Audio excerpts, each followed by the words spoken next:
Hello everyone. Okay, as usual, I will let a few more people join before we get started. So I'd love to know where you're based right now. Let me know in the comments below. Oh, hi. You're the first one, hi. Okay, so yeah, well, let me know where you're based in the comments below. I am currently in Sofia in Bulgaria. Last month I was in Bansko in Bulgaria, which if you are a remote worker or you're new to remote work, I highly recommend because there's a really good community of remote workers there, which means that it's kind of a good chance to network, to find new opportunities, to work on your freelancing skills. And it's a very cheap place to live also. So I do recommend that, although I was kind of missing the buzz of the city, which is why I'm back in Sofia. Hi John and Chris. So how is everyone today? Put a thumbs up if you're feeling great. That kind of felt like a high school secondary thing. So now we have a few more people in. Welcome to another episode of Nomadic Journeys with Nextstand. I'm Nicole. I have been working remotely since 2020, but before the pandemic, and I've been a communication specialist with Nextstand since January. Yeah. Hi. Okay, so if you are new to the Nextstand community, let me just say that Nextstand are your #1 solution to back pain problems when it comes to working remotely. They started with their K2 laptop stand, and now they've upgraded to K1, which is actually the world's first carbon fiber laptop stand. So it's super durable, it's super light. All of our guests have a Nextstand of some kind, either the K1 or the K2. Caroline, who I'm going to introduce you to, has been a long time supporter. So I'm going to hear about her experience. Also, Nextstand work with a charity called the Turing Trust. So every single laptop stand that you buy, you're contributing to funding for ICT programs for underprivileged children. So basically what I'm trying to say is go to that link and press it and buy one. Okay, so today, hi Code. So today I'm going to be talking to Caroline Lupini, who is a Forbes advisor within the finance sector. She is also a travel hacking pro. She is also an extreme traveler who has been to some crazy destinations. The one that comes to mind is Afghanistan. So I can't wait to ask her about that. And she's also, which I found out recently, a world record holder in aviation. So I will let her explain exactly what travel hacking is, how you can do it, and everything when I invite her in now. Hopefully this works. Also, I want to apologize for last month's live because there was a tech problem and there was a delay. So I'm sorry if you saw that.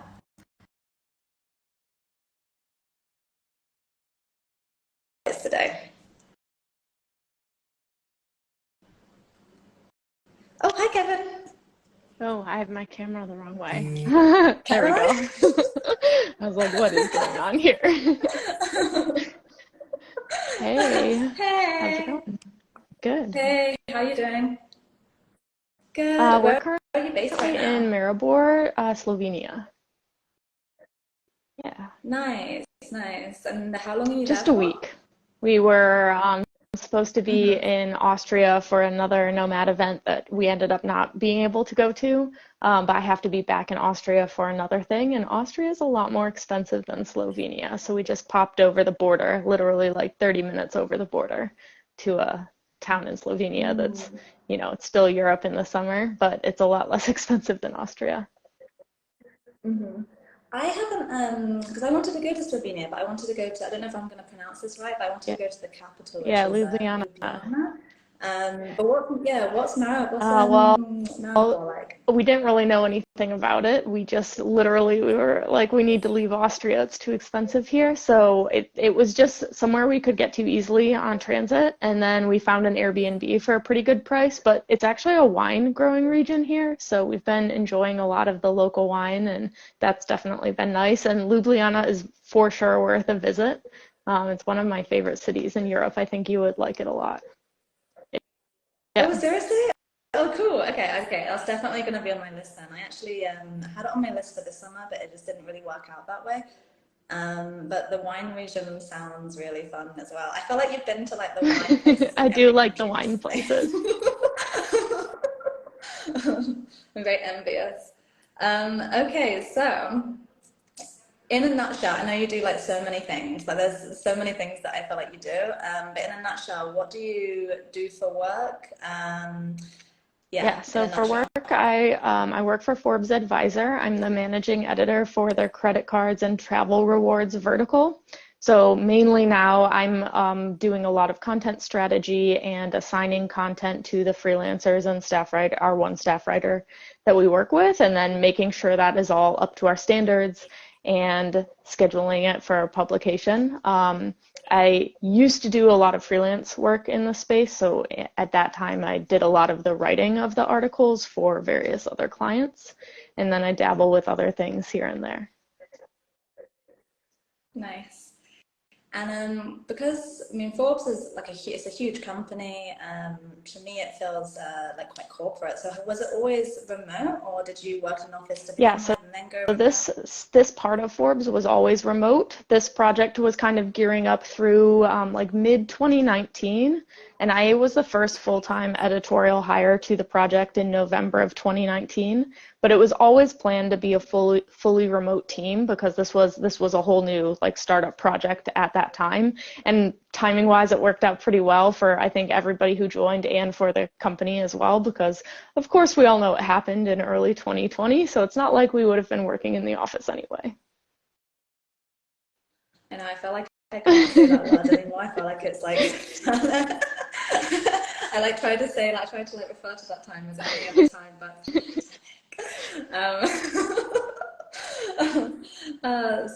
what were you doing? So you started there in 2019. So were you remote before then, or Yeah, I've what were you doing been before remote then? since 2014. I actually was an engineer before, so I Hmm. don't kind of exactly understand how I went from engineering to content. But I left my engineering job in early 2014 and started freelancing full time just because I didn't really know what I wanted to do. And then my freelance career kind of built up over the next couple of years, so I never went back to engineering. Nice. What kind of Materials. engineering? So yeah, like That's, super different. that's so like unrelated to Yeah, what I you think do. though, like the travel hacking space, a lot of people in who are interested in travel hacking are engineers or were engineers or were in like some other technical field because so much of it has Hmm. to do with like optimization. And as an engineer, that's a lot of what you're doing too. Like what you're optimizing for is a whole different question, but you're usually trying to optimize for something. So it's kind of related, I think. Hmm. Yeah, yeah. And so with travel hacking, then, I actually didn't know about this until I met you a year ago. So for everyone that doesn't know what travel hacking is, can you explain what Yeah, that is? so I think travel hacking can be like applied a lot broader than the term is often applied, but in my mind, it's like anytime you're trying to get a good deal for something, and that can look a lot of different ways. In the US, usually we're applying it to when you're earning miles through credit cards and then redeeming those miles for or points for whatever travel experience you want to have. But I know that not everywhere in the world Mhm. has the same access to the credit card scene that we have in the US.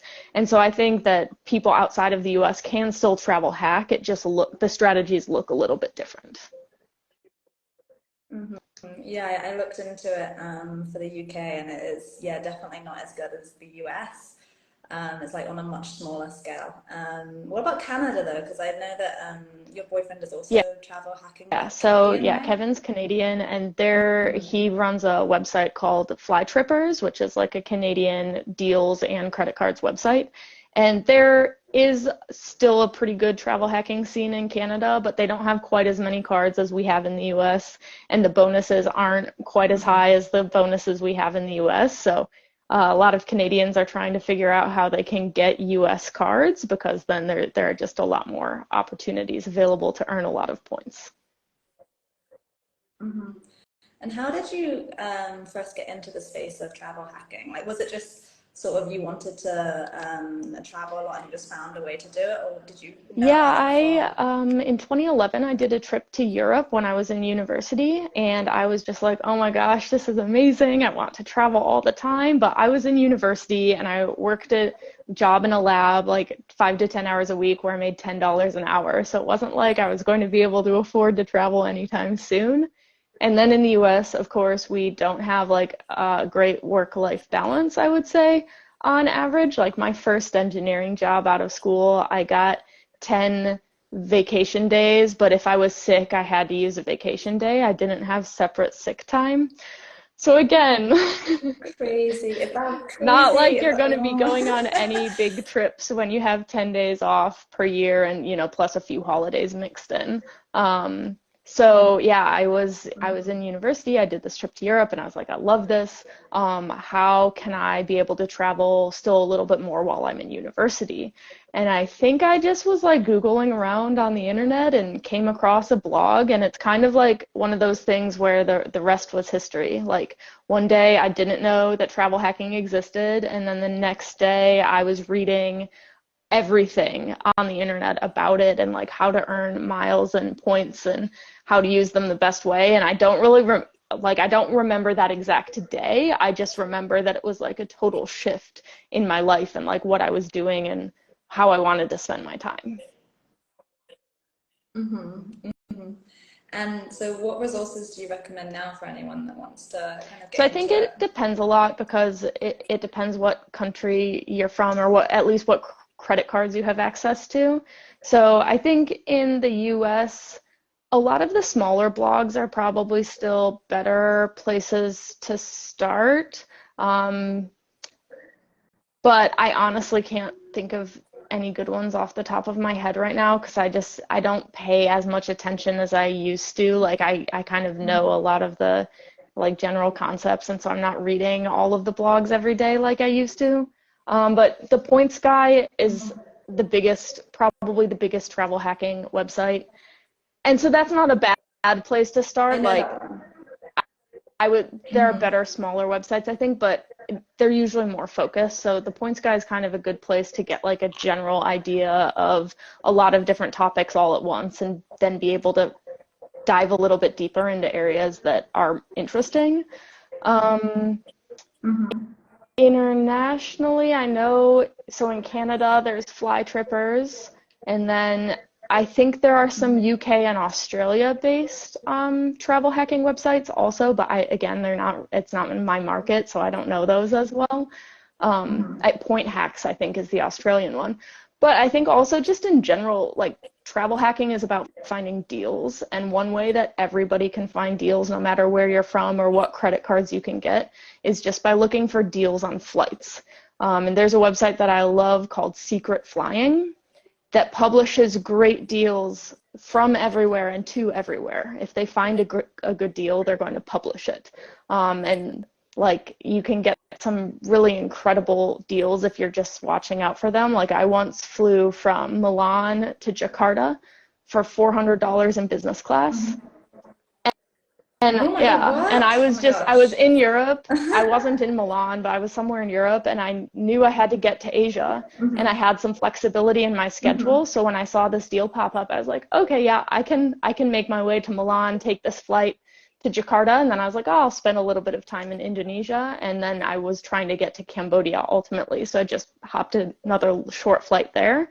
And that's a great way to be able to travel hack no matter what, is just, especially if you have flexibility, watch out for deals and then book the deals when you find them.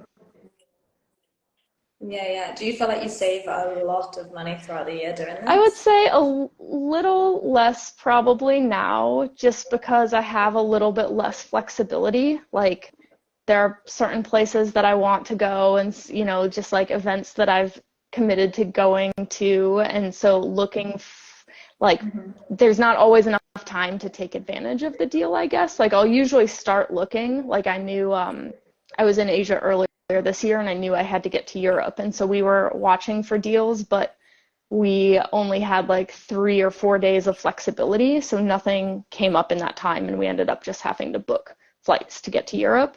But same for like going back home for the holidays. At one point we were going to be in Asia, and so we were just like looking for deals to fly back to the States from Asia. Now we're going to be actually in Azerbaijan. So we're still kind of looking for deals, but who knows if something will pick up. And if it does, we'll buy Yeah. that ticket, and if it doesn't, then we'll use miles or just pay for a cash ticket on a non-deal flight. I feel like it's kind of that thing of when you're looking for it, it doesn't come up, and then the best things Yeah. come up when you least expect it. Well, and I think a lot of nomads Yeah. too, like often getting the good deals does require planning in advance. Like, I have no problem if I found a flight to get me back for the holidays, I would book it like right now, or I would have booked it 5 months ago. Mhm. Like because I know I'm going to go home for the holidays, but I know kind of generally where I'm going to be right before I go home. But a lot of people don't want to be committed to having to be in a specific place that far in advance. So then it's harder. Like Yeah. me. Yeah, because you're basically booked up now until Yeah, 2024, so we right? don't have quite everything planned this year. There are still a couple of like little things that are unorganized, and we're flexible, but pretty much this year is mostly planned. And even 2024, we don't have actually anything booked yet, but we pretty much know what we want to do for the full year. Nice, nice. And so, because you've been moving around a lot and going from hotel to hotel to Airbnb, one of the differences so Lewis was on last month and he mentioned that becoming a remote worker means you kind of lose the ergonomic aspect of like being in an office and having the chair and having like the comfy setup. Um, I know that you have at the moment a K2 next stand and you're going to get a K1 on the way hopefully tomorrow morning. But like, so what difference have you seen? Has it affected you in terms of like back pain and how has Yeah, next stand so I helped? think you'll probably laugh at my answer because when I'm somewhere for less than a week, I'm so lazy and I never even set up my stuff properly. Like, this is where I've been working. This is my couch. This is my table. I've been like going back and forth between sitting on the couch with the computer too low, sitting on the floor with the computer approximately right, and like sitting super slouched on the couch with my table with the computer on my lap because we're only here for a week, and also the internet here has been an ordeal. So it has not been the most productive work environment, and I've never really set up my situation here. So yeah, I can definitely tell though because I've had more back pain this week than I do when I like in Bonsko for the month I had my setup on the table and was not slouching, and that was much better. So I should just not be lazy and set it up all the time. But apparently I need to be somewhere for about a week before I can overcome that laziness. I'm kind of the same. Yeah, if I'm somewhere for a very short amount of time, it takes me a while to settle into a place. So I don't, yeah, everything's kind of a mess until then. But when you're in Bansko and you did have stuff set up, do you also have the ergonomic keyboard So to go with yeah, so it? I do have an external keyboard and an external mouse. And if I set up my stand, I definitely always will set up my keyboard and mouse too. Like otherwise it's even worse than not having the stand set up in the first place. But yeah, I think it's usually about a week. And definitely if I'm going to cafes or whatever, I never bring any of that. I just take my computer. I'm always so impressed at the people who no matter where they go, they bring all of their extra stuff. Like Kevin's usually pretty good, and he even has an external monitor that he sets up. I don't know, even for one day, he'll set it up. Nice. So something that I found out really recently when I was stalking you was that you have a world, like you never told me this, you have a world record in Yeah, aviation. it's a kind of interesting story. What about Well, that? so I obviously like to travel, and I did a discovery flight when I was like, I don't know, 18 or 19 years old, and I really liked it, but getting a pilot's license is pretty expensive. So I was like, oh, maybe I'll do that someday, but just never did it. During the pandemic, though, I was, not traveling very much, so I was not spending as much money on travel as I usually do. And I also was dating a guy who was a flight instructor. And so we kind of came up with this plan to fly all over the US. So the record is that we were the fastest to visit the 48 contiguous US states in a private aircraft, or in a single engine aircraft.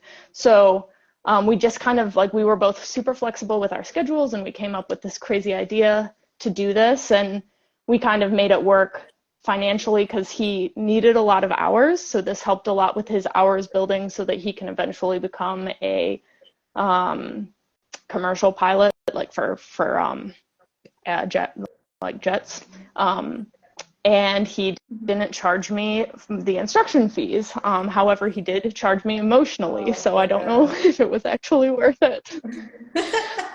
So, yeah. You never escape. Yeah. There's sometimes. So it was overall like definitely a really cool experience, and I have some really nice memories from that trip. But we were like kind of in the middle of a breakup during the actual flying, so also not always the best of memories. So I don't always talk about that a lot. I know that there's like people, and during lockdown, people were saying like, lockdown is make or break. But I think flying with someone exclusively around America. Yeah, definitely. So would you ever fly around the world? Like, would you want to do that again, but like more? Yeah, I think that would be definitely awesome. The initial concept of the idea was how, like, could we fly to every country in a single engine aircraft, which that's a lot more complicated for a whole bunch of different reasons. So it would be awesome to be able to do that, but it's expensive, and when you're flying over an ocean and you only have one engine, it's not as safe as flying over the ocean with two engines, because if the one engine stops working, you're kind of screwed. So I would probably want to do it in a multi-engine plane, which would require additional training, and it would also be a lot more expensive to do it that way. Maybe down the road, though, we'll see. Yeah. Mm-hmm. Has that ever happened? Like, when you have been flying, have you ever had No, I personally haven't, but I know people who have. Mm-hmm. So, like, they're all fine.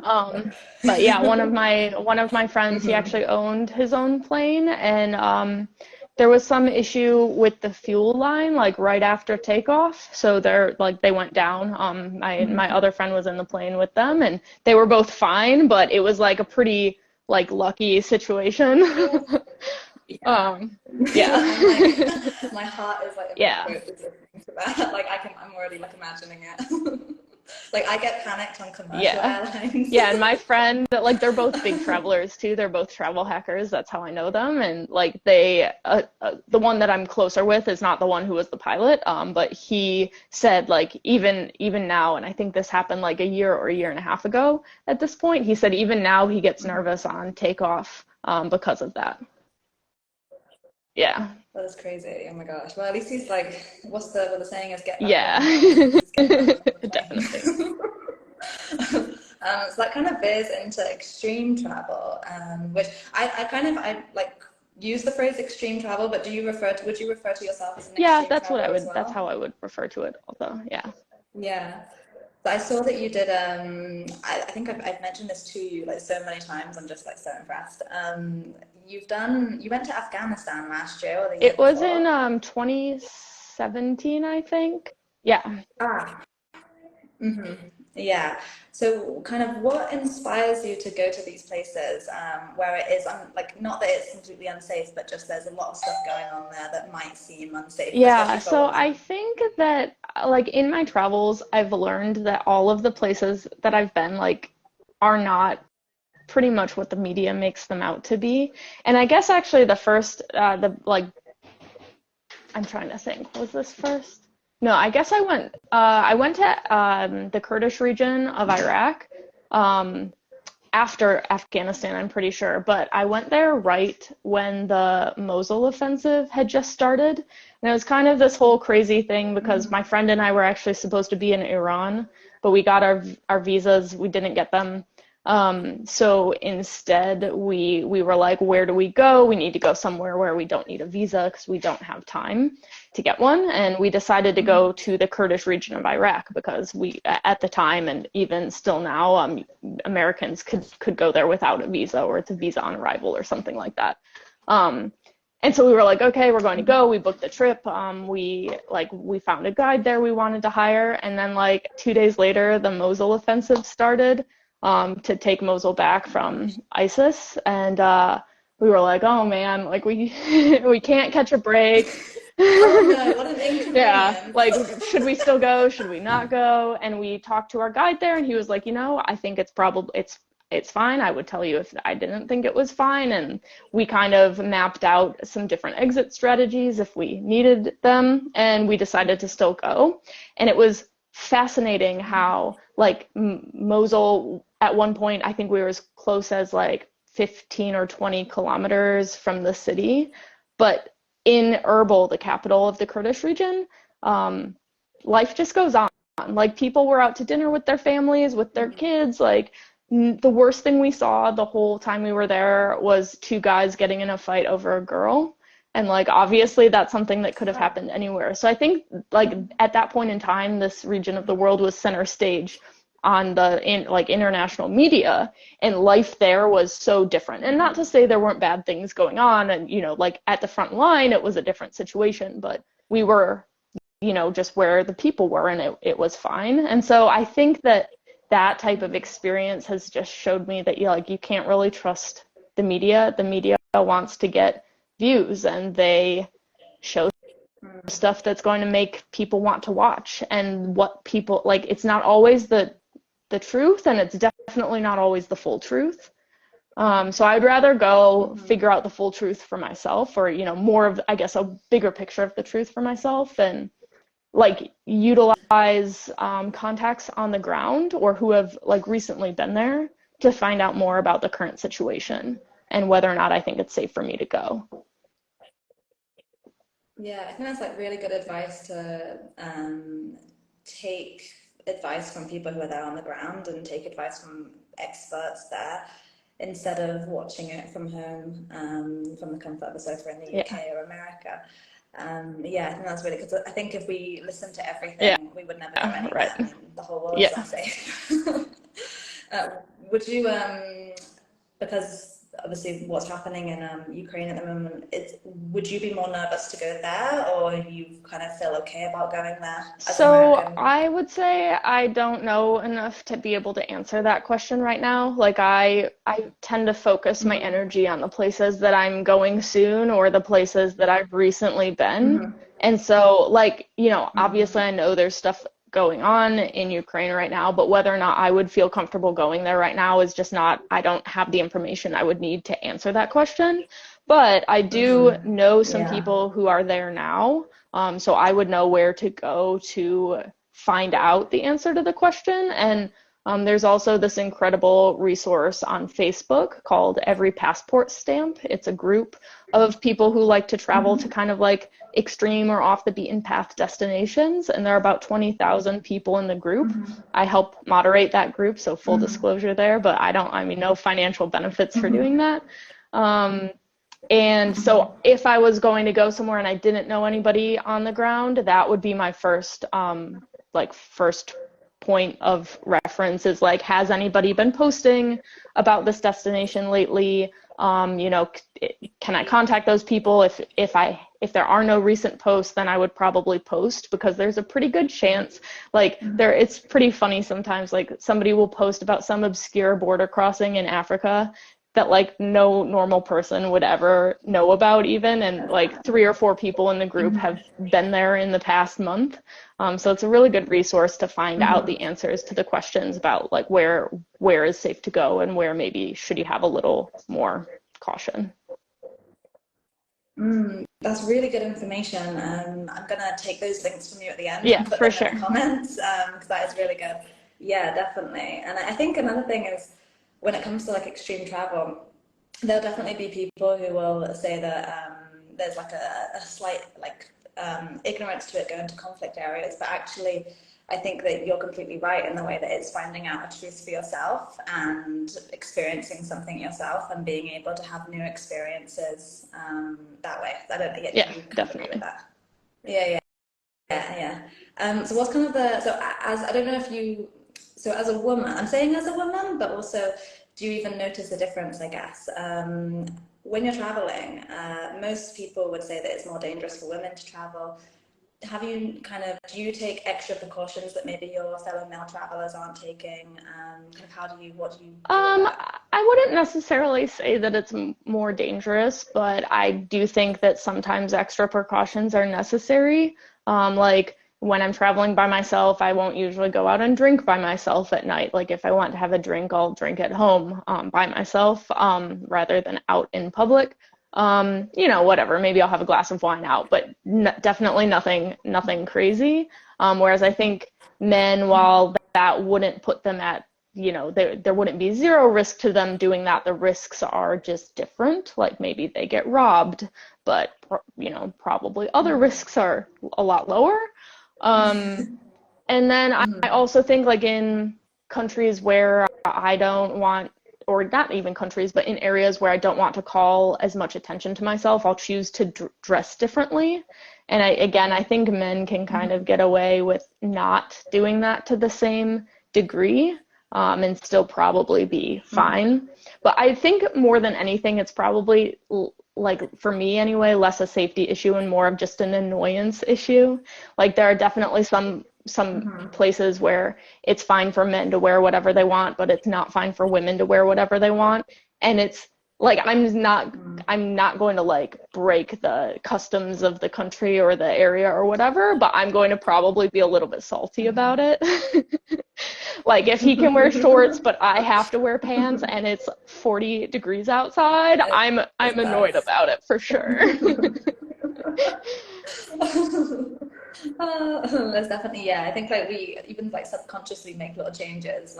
Like for instance, if I'm in a country that I think in the UK and America, it's very common for everyone to be very smiley, and it's just like a friendly thing. And there's definitely countries where I purposefully try not to smile as much when I'm walking. I try and have like a bit of a bit more of a resting See, I bitch think I face, have that naturally, so. just because. No, you don't. Just because I just notice when I'm in certain places, and I am like my usual smiley self, just walking around obliviously. There's some unwanted attention then, which I wouldn't necessarily get in other places where it's more kind of common for a woman to be Yeah, more like friendly. definitely that makes So yeah, sense. hmm we always make those. So what's been your craziest travel experience? Well, the craziest like extreme travel experience or just like the craziest best? Both your most Okay. memorable, your favorite, and your just crazy, like All right. So my insane one. like favorite travel experience ever was in 2021. I went to Antarctica for my 30th birthday. And it was just like an epic trip, and especially timing wise, like it was like it was still COVID restrictions and stuff like that. So we didn't know for months and months and months and months after we had paid for this very expensive trip whether or not we were even going to be able to go. And if we wouldn't go, we would have gotten our money back. But still, it wasn't about the money. Like it was, we really want to go on this trip. We had been planning it for years. And so we did get to go. And yeah, Antarctica was incredible. And we also went to South Georgia and the Falkland Islands and saw like so many penguins. And the itinerary that we specifically booked this one because there was a total solar eclipse over the ocean in like down there by Antarctica. And we were, I think, out of like, I don't know, 14 or 16 ships in the sea down there trying to see the eclipse. We were the only ship that got to see it. So it was just like we got way Oh my too God, lucky. It was amazing. it was like I probably cannot ever top that because it's just like so many once in a lifetime things happened all at once. So that was Oh yes, my God. totally amazing. And then Do you have like pictures or yeah, I videos do of have a that? lot of pictures. I've posted quite a few on my Instagram, but like back a ways because it was in 2021. awesome. That's like, that really is just like a once in a Yeah, lifetime definitely. experience. That's insane. I'm gonna tell your grandkids that and be Yeah. like, and you're Yeah. crazy, I might So die crazy. It experience. still wasn't like that bad, and it's kind of another good example of Mhm. like the media versus like being on the ground somewhere. But in 2022, no, 2021 also. I don't know. In 2021 also. Wow, it was an eventful year. I was in Sudan when the military coup happened there. And this was kind of another good example of like knowing what's happening on the ground. And we had this trip planned for I think, I don't know, 9 or 10 months ahead of time. We had a tour operator there because it's a little bit difficult to travel around independently. And there had already been an attempted coup earlier in the month, but we kind of assessed the risk and we were like, it's fine, we can still go. We went on our whole trip. It was lovely, like beautiful country, so much to see, really kind people. Definitely would go back.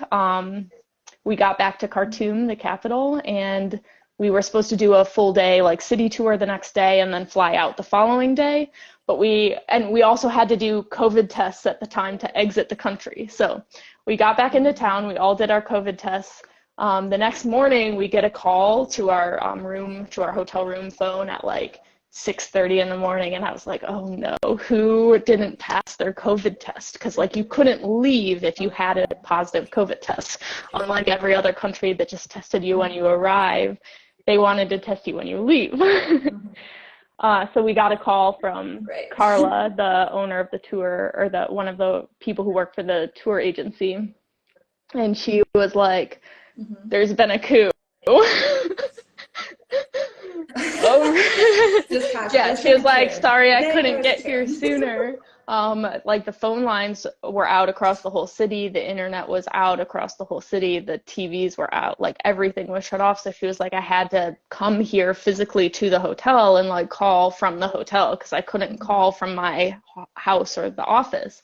So she was like, so yeah, your city tour will be canceled today. She was like, also the airport is closed. We don't know basically Oh my God. anything more about what's happening or when you'll be able to leave. So we'll keep you Yeah. posted. And for the first like, I don't know, 6, 8 hours, yeah, 8, 10 hours even, it was super stressful because we had no information. And having no information, I learned, was like the worst. Like that's the scariest part because we were like, just no idea what's happening. We couldn't leave the hotel. We didn't know. But then later on in the day, Oh my this God. hotel that we were staying at is where a lot of the journalists stay in the city because they pay for special internet from Saudi Arabia, so it doesn't get shut off as easily. So they got internet back, and then we were able to communicate with our families and figure out what was going on. And then a bunch of journalists also were coming in and staying at that hotel, so we were able to get firsthand information from the journalists. And when we had information, then we realized that we were safe. It was an annoying situation because the airport was closed and none of the airlines were operating, so we had no idea how long we were going to be stuck in Sudan. But it was fine. And then eventually we did get to leave, like only one day later than we were supposed to. Oh my God. Your Yeah, parents must have been I don't freaking think they out. liked that very much. Do your parents freak out a lot? Like, because I you go think to a lot of these they're places. more used to it now because I've been doing it for so long, but like definitely that situation. Luckily at the time my friend had a Verizon SIM card that worked internationally and it was like terrible service, but it was enough to get a message to my family and then he communicated or my family communicated with the other people's families. So it was enough to be like, yes, we're fine. We'll let you know more when we know more. Which I'm sure if it hadn't been for that, then they really would have been freaking out. Yeah. Oh my gosh, yes, that's yeah. I have you ever had to ring the embassy at all? I think I've only ever comparing my stories to your stories are so different now. So it's Like, actually super funny because on that trip, that's the only time I've ever had to contact or like tried to contact the embassy because we wanted to know if there were going to be any evacuation flights. Because if there were, we wanted to leave when we could. And the embassy was not very helpful. There were actually That was my I had experience matched with a guy too. on Tinder who worked at the and worked at the embassy. And so I was like texting him, and I actually was giving the embassy information that they later sent out in their emails to all of the people who were in the country, because Oh, wow. we're so in Uh-huh. tune with like how airlines and flights work. We were able to find out a lot of Mm. information, and I'm sure they were very busy with like just like various levels of damage control, but the information we Mm. had about what flights were operating and which flights had gone out the day before was the information that the embassy was Mm. communicating to every other American in the country at the time. So I would say they were Wow. not overly helpful. So that's super comforting. If anyone needs to Yeah. call the embassy right now, basically go to a travel agent, travel hacker, and they might Yeah. help you more. So because you move around a lot then, and going back to the work and travel balance, do you feel like you kind of have it under wraps, your work-life balance, or is it kind of I would still say it chaotic? depends. Like, normally I think Mm. I mostly I have it figured out, but like the past 2 months have been super chaotic, and like Nomad Fest in Bonsko, there were so many people, and before that, Kevin's dad came to visit us. And it's just been so busy, and I would say like lately, I've been like, yeah, I would just like have been saying I really need a relaxing week, which was supposed to be this week, Mhm. so I could get caught up on everything, but the internet doesn't work very well here. So it just feels like lately I've been struggling to find the right work-life balance. And I think that's probably something that even longtime nomads battle from time to time, because it's just hard when you're moving around all the time.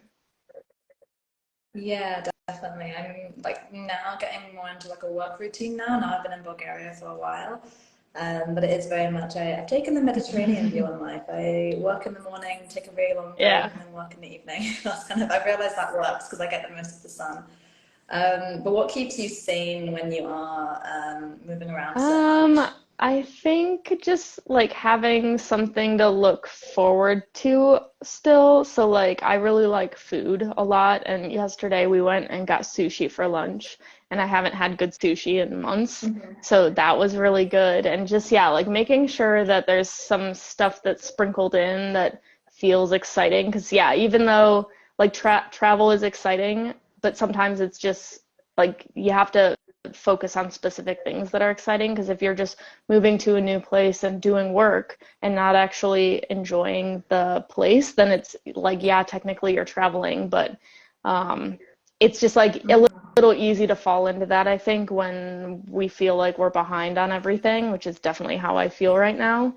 Um, so yeah, just making sure that I have some fun stuff to look forward to. Yeah, I definitely enjoy making the most of good food when I'm in different places. Like I realized that that was something that I missed quite a lot when not. I don't want to say the food in Mexico was bad, but just from my personal experience, this is just my experience, no one else's. But yeah, like I have missed like eating, going out for really nice meals and stuff, and it being good. And that free food tour that we Yeah, did the other day was super that was fun. I super love fun. that. Yeah, I recommend that to anyone who's coming to Sofia anytime soon. So, is there any exciting projects that you're working towards? It's like Yeah. talking about things to look forward to. What are you looking forward to So most I've next? been just playing around with some ideas of some other things that I like want to work on, because the one thing about working for a company is you don't have that much control over a lot of things. And as the company I work for has grown, like I was the first editorial hire in 2019, and now we're over 500 people in total and over 100 people in editorial. So it's pretty crazy growth, but now Mm-hmm. stuff is just, it's a lot harder to get stuff to happen. So I've been just sort of looking for other places to focus my energy, like when I am frustrated that I can't get something to happen at work. And one project that I'm excited about is I've actually started running the Every Passport Stamp Instagram page, just about 2.5 weeks ago. Cool. So I'm excited to kind of keep that going. And then I have a few other things that are brewing, but nothing that's ready to talk about in public just yet. Yeah, I see that you write a lot about the destinations that you've been to as well, like East Timor. I read Hmm. that one. That was for Forbes. Well, that was for Forbes, wasn't it? Or was I that haven't for? written about East Timor yet for Forbes, but I'm planning on it. But I did Ah, write a ton of Instagram posts, and then I did on every passport stamp, I recently shared some of my photos and ah, stories. But that page is not just for my photos, it's for the whole community. So we source a lot of images and videos from our Facebook group. I see. Okay, that one. Yeah. Would you kind of, because I feel like you have so many experiences, and you'd be such, you like maybe you've already done this, but you'd be so good at travel, like extreme travel writing, and you'd be so good at all that. Is that something that you kind of have like a passion Yeah, for at all? I used to do a bit more travel writing when I was freelancing, but now it's just hard to make too much time for extra writing. But I can write kind of whatever I want for Forbes. So usually if I'm very excited about a destination, I'll write about it at least eventually. And I did love East Timor. It's one of my favorite places I've visited this year. So I have a story in my head. It's just not down on paper yet. And it's something that I'd like to get back to at some point for sure. Yeah, yeah. No, I relate to that because I used to do writing as well, mainly predominantly, and I feel like when it becomes your work, it's very hard to find time to do it for Yeah. pleasure as well on the side. Yeah, yeah, I also relate to that. So we're now coming kind of to the end of our chat. Where are you? So you're heading to Vienna next? So we're here until Friday in Slovenia, but next on Saturday I go actually to Innsbruck. Oh, this is actually kind of another thing I'm excited about. I go to Innsbruck, Austria, and I'm helping a friend of mine run a trip for this company he owns called Competitors, which is like the amazing race for regular people. So it's like a competition style mystery itinerary through Europe. And we start in Innsbruck and we end 10 days later in Brussels. But the in between part is Oh, that's unknown. cool. So there are 12 of us on Oh, this trip. And yeah, I'm like kind of like mhm, trial, like trialing the trip because I might be a tour leader for mhm, some of his future trips. So that will be super fun. mhm. Oh, that's awesome. And that's just And in this one is in Europe? Europe, but he also has a Central America trip planned for later this year, and he might have a US trip also planned for next year. Yeah. Oh my gosh, that's so cool. Okay, so thank you so much. Like, I feel like we've covered so much in this one session, like from travel hacking to um, work with Forbes and extreme travel. And yeah, I hope it's been really valuable for everyone as well. If anyone has any crazy travel experiences, also put those in the comments because like I love hearing them, especially if they're near death experiences. I'll work on some more of those for you, Nicole. I really. Those are my favorite. Who needs Netflix documentaries when you can just but yeah, it's been so good talking Same. to you, Caroline. Thank you so much for coming on. Also, update when you do get Oh, your it K1 actually tomorrow. came while we were on the call. Yay! Yay! Okay, awesome. Okay, so you have to let us know how it I guess I'll was. have to And set up my yeah. my workstation after all. Yes, in Vienna, you have no excuses now because it's really, yeah, you have no excuses Yeah. now. You have to do it. But yeah, thank you so much. And we will catch up again, and I will see everyone next month for our next chat. So Thank thank you you. very much, Have a good everyone. one. Bye. Bye.